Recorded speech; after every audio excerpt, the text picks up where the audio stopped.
Amen. Good evening po sa ating lahat. Kumusta po kayo? Tayo po ay mag-aaral ng salita ng Diyos. Handa na po ba kayo? Amen.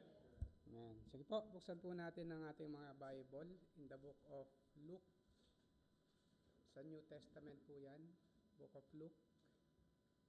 Chapter 13, verse 10 to 17. So, kadugtong po ito ng na-preach ng ating kapatid kaninang umaga sa worship service. Ano po?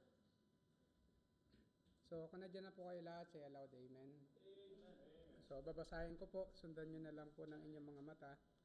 No, Luke chapter 13, verse 10 to 17. Ito po ang sinasabi. And he was teaching. So, si Jesus Christ po yung tinutukoy na he dito And he was teaching in one of the synagogues on the Sabbath. Verse 11, and behold, there was a woman which had a spirit of infirmity 18 years, and was bowed together, and could in no wise lift up herself. Verse 12, and when Jesus saw her, he called her to him, and said unto her, Woman, thou art loosed from thine infirmity. Verse 13, and he laid his hands on her, and immediately she was made straight and glorified God. And the ruler of the synagogue answered with indignation, because that Jesus had healed on the Sabbath day, and said unto the people, There are 6 days in which men ought to work. In them therefore come and be healed, and not on the Sabbath day. And the Lord then answered him and said, Thou hypocrites, doth not teach one of you on the Sabbath loose his ox or his ass from the stall, and lead him away to watering. 16, and ought not this woman, being a daughter of Abraham, whose Satan hath bound, lo, these 18 years, be loosed from bond on the Sabbath day? 17, and when he had said these things, all his adversaries were ashamed, and all the people rejoiced for all the glorious things that were done by him. Tayo po lahat ay manalangin. Dakila namin Diyos na makapangyarihan sa lahat. Panginoon, salamat po muli sa araw po na ito na pinagkaloob niyo po sa amin. Salamat po sa gabi pong ito, sa biyaya at pagpapala na muli dinala niyo po kami sa inyong bahay-sambahan, Panginoon. At salamat po sa pagkakataon na inyo pong pinagkaloob sa akin upang makapagbahagi po ng inyong salita. At hindi man ako karapat-dapat po, Panginoon, ngunit salamat po sa awa at biyaya at pagkakataon na pinagkakaloob niyo po sa akin. At nawa, dalangin po namin ang inyong salita na amin pong mapapag-aralan sa gabi pong ito ay maunawaan po ng bawat isa po sa amin. Bigyan niyo po ng pangunawa ang bawat isa po sa amin at malaman namin ang katotohanan na nagagaling po sa inyong salita at ang inyong gustong iparating po sa bawat isa po sa amin sa gabi pong ito sa pamamagitan ng inyong mensahe sa gabi pong ito in Luke chapter 13 verse 10 to 17, Panginoon. At salamat po sa pag-ibig niyo po sa amin. Patawad po sa aming mga pagkukulang at pagkakasala. Lahat po ng papuri at pasasalamat binabalik po namin sa inyo. In Jesus' name we pray. Amen. Amen. So, tulad po ng sinabi ko kanina, ito po ay karugtong nung mensahe ni Brother Benji Cabate kaninang umaga. No, kung nandito po kayo, kung kayo po ay nakapakinig ng mensahe ng ating kapatid, no, patungkol po yun sa parable of the fig tree na hindi nagbubunga. No? So, ngayon naman po, ang pag-aaralan natin naman in Luke chapter 13 verse 10 to 17 is patungkol naman po sa isang babae. No, isang babae na merong karamdaman for 18 years.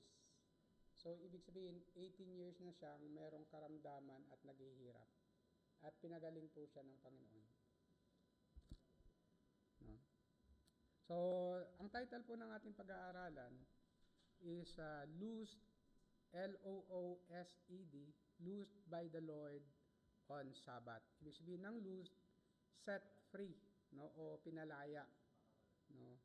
O in Tagalog, sabi po dito, pinalaya, set free, tinanggalan ng gapos, no. Release from bondage. Amen. At ang theme po ng ating pag-aaralan sa gabi pong ito, no, only Jesus can free us from the bondage and infirmities physically and spiritually, revealing God's mercies over human legalism. Ano ba yung human legalism? Ibig sabihin po nun, yung human rules. No? So, makikita po natin dito, no, sa ating pinag-aaralan, banggitin ko lang sa Tagalog kasi sinulat ko din dito. Tanging si Jesus lamang ang makakapagpalaya sa atin mula sa pagkakagapos o pagkakaalipin sa ating mga karamdaman, physically and spiritually. Nababaan po natin, no, na nagpapakita ng habag ng Diyos higit sa legalismo o sa human rule, sa rule ng mga tao. So, bigyan ko lang kayo ng maiksing summary po nitong pag-aaralan natin ng Luke chapter 13 verse 10 to 17, no. In Luke chapter 13 verse 10 to 17, mababasa po natin from verse 1. While Jesus was teaching, habang siya po ay nagtuturo in one of the synagogues. Ibig sabihin, yung synagogues po o synagogue, ito po yung place of gathering at that time ng mga Jewish people. At doon po sila nagtuturo ng patungkol sa salita ng Diyos at nag-uusap-usap.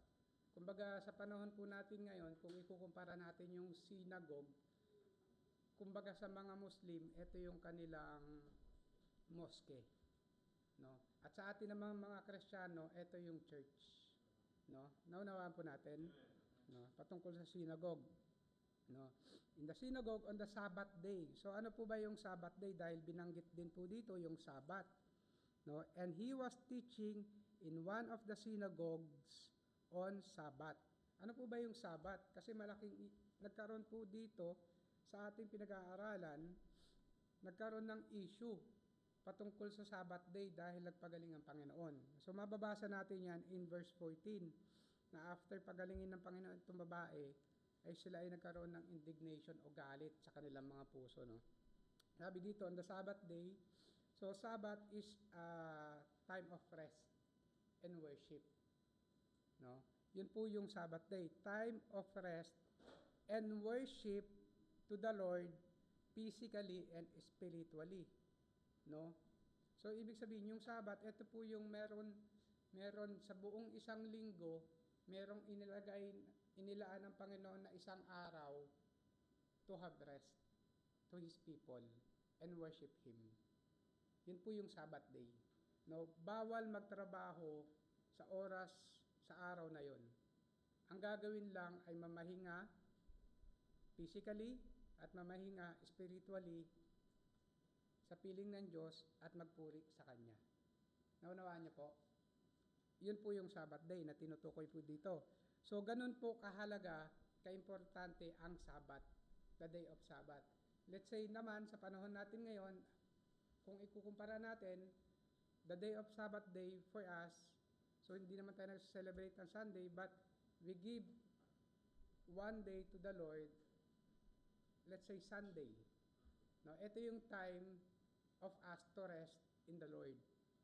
No, ibinibigay natin yung araw natin sa Panginoon to have rest in Him.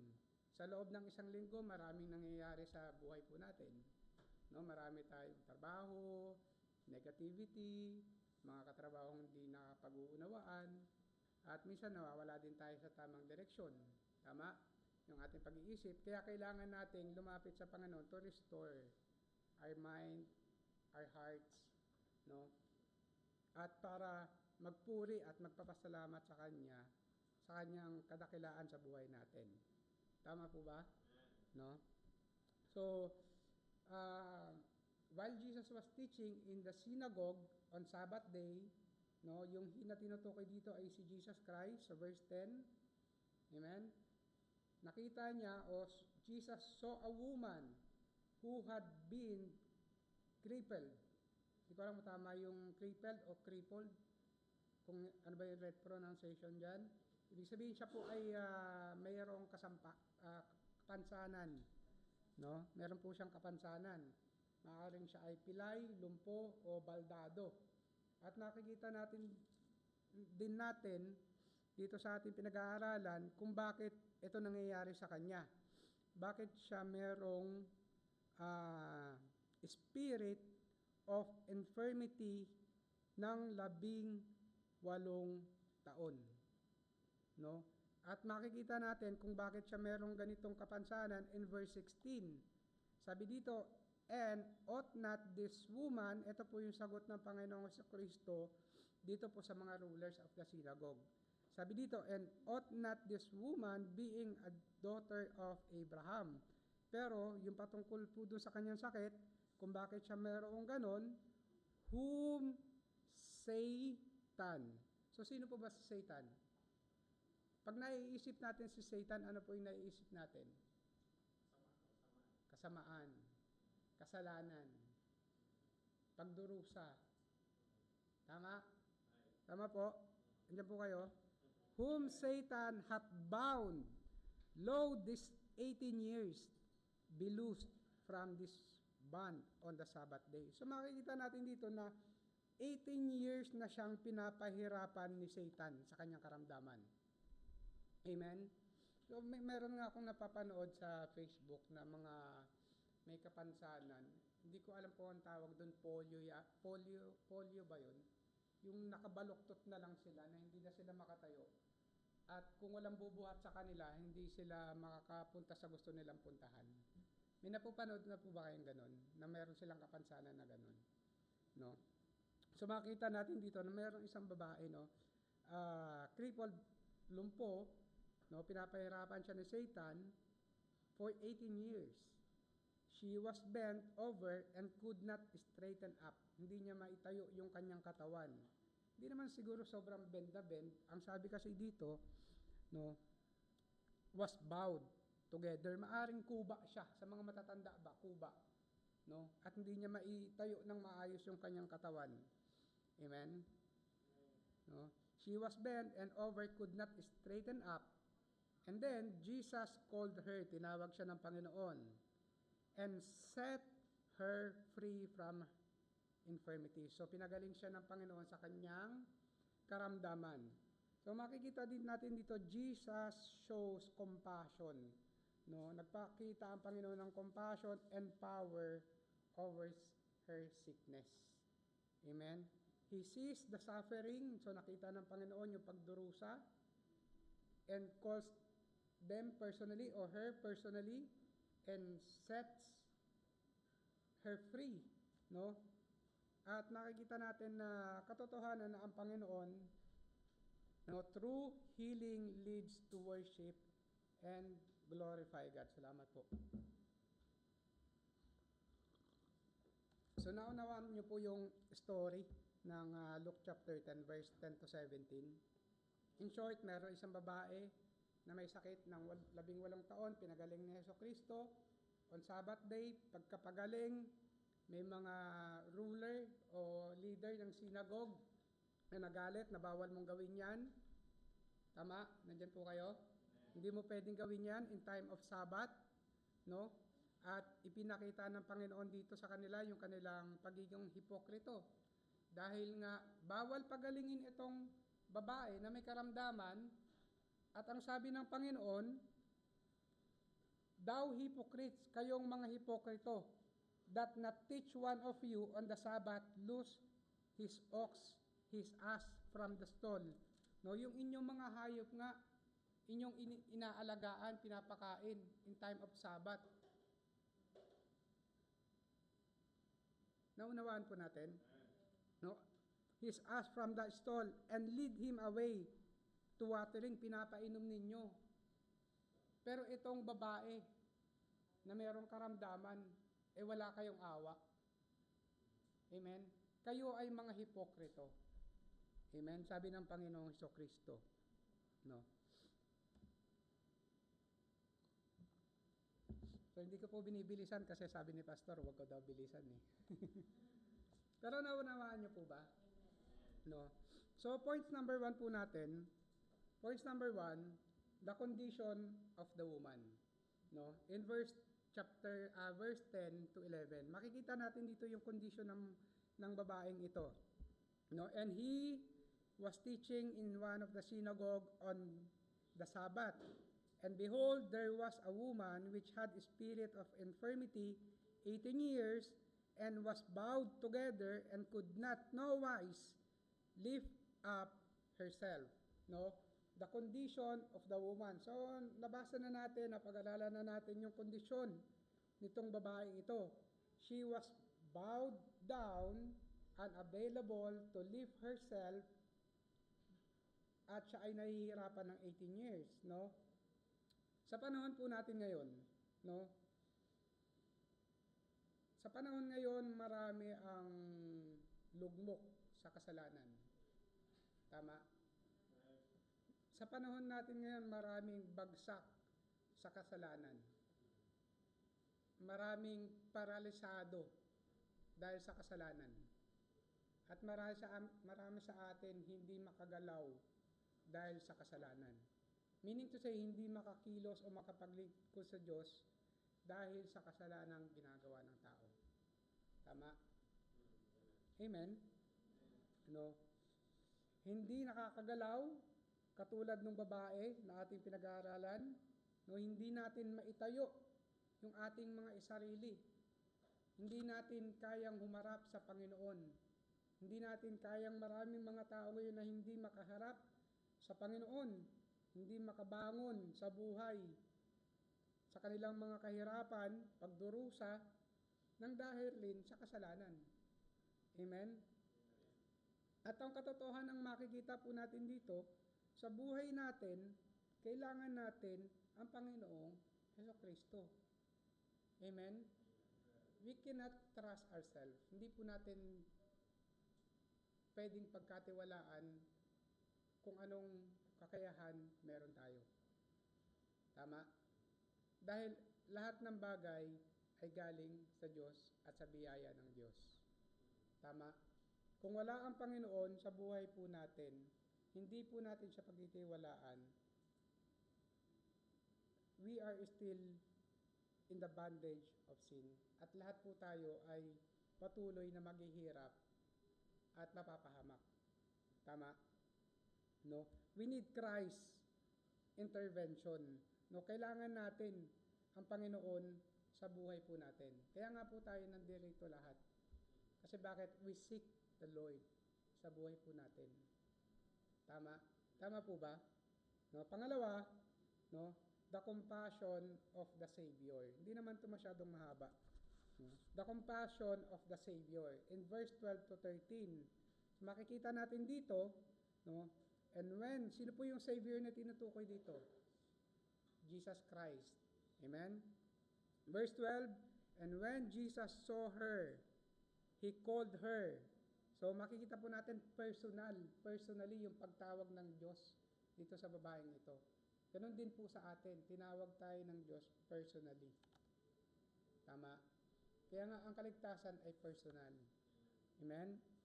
Sabi dito, and when Jesus saw her, He called her to Him and said unto her, Woman, thou art loosed from thine infirmity. And He laid His hand on her, and immediately she was made straight and glorified God. So makikita natin, tinawag siya ng Diyos at pinagaling siya ng Diyos, at after niya gumaling, siya ay nagpuri sa Panginoon. Amen? Amen po ba? The compassion of the Savior. No? O habag ng Diyos. Amen? Jesus saw her, called her, and spake freedom, and touched her, and she was healed immediately. No? So makikita natin dito na ang Panginoong Hesukristo, Jesus, sees us o nakikita tayo ng Diyos kung nasan man tayo, even in hidden pain. Marami po sa atin may tinatawag na hidden pain. Ano po ba ibig sabihin ng hidden pain? Alam mo yung tinatago mo na kapighatian sa buhay mo na ayaw mo na lang ipakita sa mga tao dahil maaaring natatakot kang husgahan ng ibang tao. Tama? Pero ang Panginoon nakikita po lahat ng bagay na iyan. Anumang bagay na nangyayari sa buhay natin, pain or anything na nangyayari po sa atin, hidden man yan, lihim man yan o hindi, lahat po yan ay nakikita ng Diyos. No? Amen? Jesus called us personally. No? His salvation is personal. Ang kaligtasan ng Panginoong Jesucristo ay personal. Kaya nga nararapat sa atin bilang isang Kristiyano, tunay na mananampalataya ay may personal na relasyon sa Diyos. Amen? Ngayon, ano po ba yung challenge dito sa atin? No? In second point, we have to respond. Kailangan nating tumugon. No? Makikita natin, tinawag siya ng Diyos. Meron siyang karamdaman. Naghihirap siya 18 years. At nakita ng Diyos yung kanyang paghihirap. No? Pinapahirapan siya ni Satan for 18 years. So, hindi lang physical, yung paghihirap na naranasan niya. Physical and spiritual. And God saw her and called her. At ano pong ginawa niya? Siya ay lumapit sa Diyos. No? Kaya nga ang challenge po sa atin dito, when God call us, no, don't stay in bondage or in our comfort zone. We must to respond. No? Kailangan nating mag-respond sa panawagan ng Diyos. Kailangan nating lumapit sa Diyos. Amen? No? Response when Jesus calls you, don't stay in your bondage or comfort zone. Amen? So, in third points, no, the criticism of adversaries. No? Ibig sabihin ng adversaries, ito po yung mga sumasalungat sa kanya. No? Yung kinikriticize yung kanyang ginawa o pagpapagaling dito sa babaeng ito. No? The criticism of the adversaries. No? In verse 14, sabi po dito, and the ruler of the synagogue answered with indignation. Ano ibig sabihin ng indignation? Merong galit sa puso nila. Na, bakit mo ginagawa yan? Bawal yan. Hindi mo pwedeng gawin yan. No? They answered with indignation. They are more focused. Makikita natin po dito, no? In verse 14, itong mga ruler na ito ng synagogue, they are more focused in human legalism, on rules, in the law. Nawawala na sa kanila yung awa at pag-ibig sa tao. Hindi, ito ang utos ito ang rules, ito ang law, dapat nating sundin. Pero wala silang awa sa taong nahihirapan. Hindi po yun ang tinuturo sa atin ng Diyos. No, the fruit of the Spirit is love. Tayo ay magkaroon ng pag-ibig sa kapwa natin. Amen? No, sabi po dito in verse 14, the ruler of the synagogue answered with indignation. Because, bakit? Bakit sila nagalit? Because that Jesus had healed on Sabbath day. Amen? No, pinag-aralan natin kanina, no, yung Sabbath day. Ano ba yung Sabbath day? And, sabi po dito and 6 days, 6 na araw. Tingnan niyo po yung mga Bible nyo. 6 na araw, 6 days, in which men ought to work. So, meron kang 6 na araw, sabi po ng mga ruler, para magtrabaho. Sabi dito, and them therefore come and healed at magpagaling And on that Sabbath day, hindi sa Sabbath day, meron kang 6 na araw para gawin lahat ng mga bagay na ginagawa mo, but not on Sabbath day. No?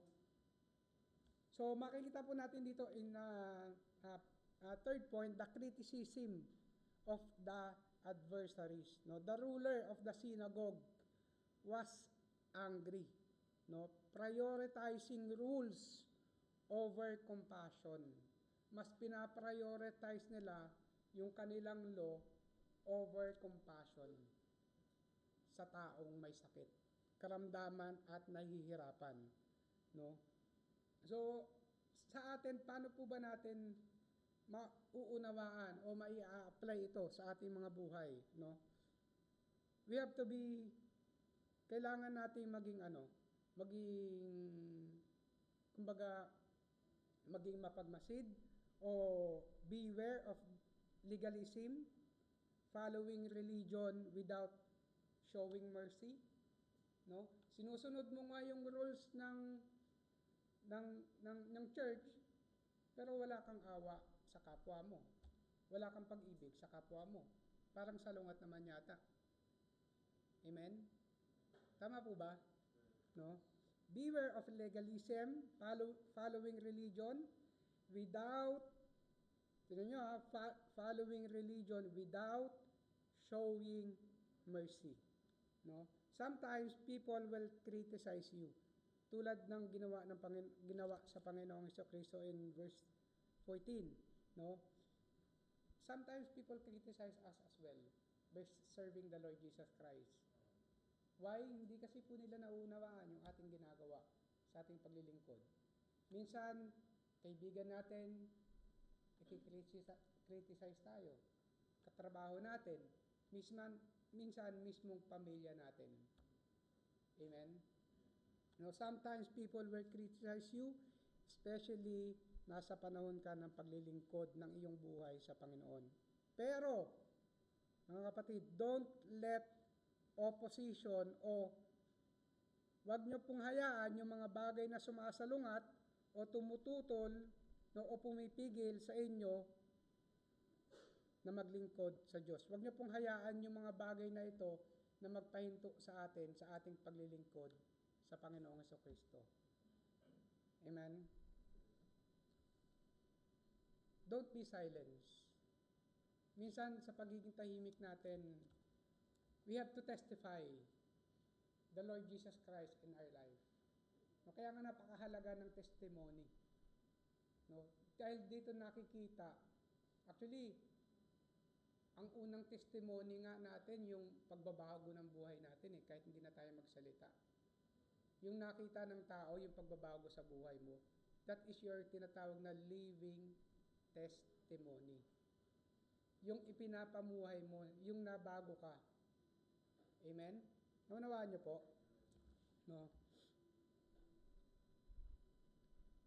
Tanungin po natin yung ating mga sarili. Am I more focused on rules than people needs? Mas nakapokus ba ako sa mga rules o sa mga law o sa mga inuutos kesa sa pangangailangan ng mga tao? Bilang mananampalataya na, alam natin ang pangangailangan ng bawat tao.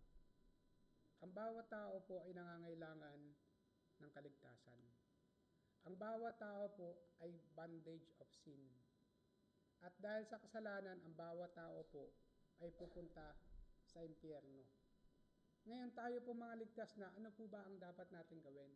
We have to testify the Lord Jesus Christ. No? Kailangan nating ibahagi ang Panginoong Jesucristo. Amen? Nandiyan po kayo? No? Pang-apat, the correction. No? The correction of the Lord. No? Makikita natin dito, sumagot ang Panginoon in verse 14. Sa verse 14, sa galit nitong mga ruler na ito. No? The correction of the Lord. Verse 15 to 16. Sabi po dito, the Lord then answered him. So sinagot niya itong ruler na ito and said, thou hypocrite. Ano ba yung sabi ng hypocrite? O sa Tagalog, hipokrito. Amen? Paano ba explain yung hipokrito? Ha? Pakitang tao? Pag-iimbabaw? O hipokrito parang pakitang tao? O pandadaya? Tama ba? No? Sabi ng Panginoon dito, thou, hypocrites. Imagine nyo po, ruler of the synagogue, ang kausap ng Panginoon. No, hindi lang basta normal na tao. Ibig sabihin, ruler, nag-aaral ng salita ng Diyos. Pero wala siyang awa at pagmamahal and compassion. Paano nangyari yun?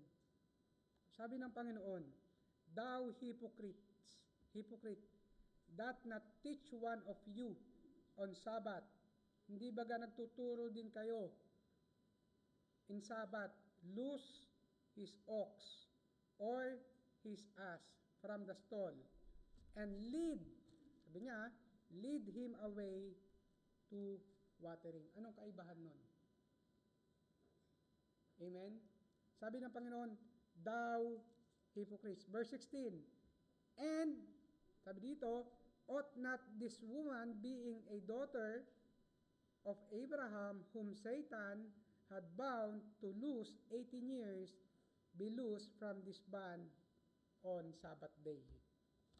So makita natin dito, the correction of the Lord. Verse 15 to 16, no? Jesus is exposed o ina-expose ng Panginoon yung kanilang pagiging hipokrito, no? They cared for the animals, but they don't care for the people. Amen? They cared for the animals, but they ignored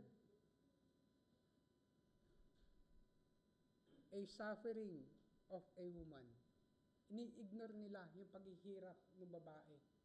Kaya sabi ng Panginoon, thou hypocrites. Kayong mga hipokrito. No? At makikita po natin dito, God values people over tradition and opposition.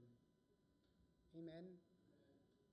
God's values people over tradition. Mas pinapahalagahan ng Panginoon ang mga tao, no? Over tradition and possessions. Ibig sabihin yung mga bagay na mga pag-aari, no?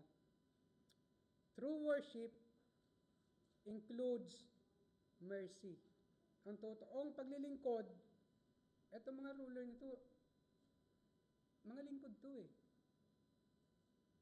Mga naglilingkod sila sa Diyos. Pero bulag yung kanilang mga mata kasi nakafocus na lang sila sa rules, sa law. Amen? Kaya tinawag silang hipokrito. Kayo mga hipokrito kayo. Sabi ng Panginoong Jesucristo. Amen? True worship includes mercy. Ano ba yung mercy? Awa. No? Justice. Amen? And compassion o kahabagan. No? Compassion, empathy, feeling for others. Amen?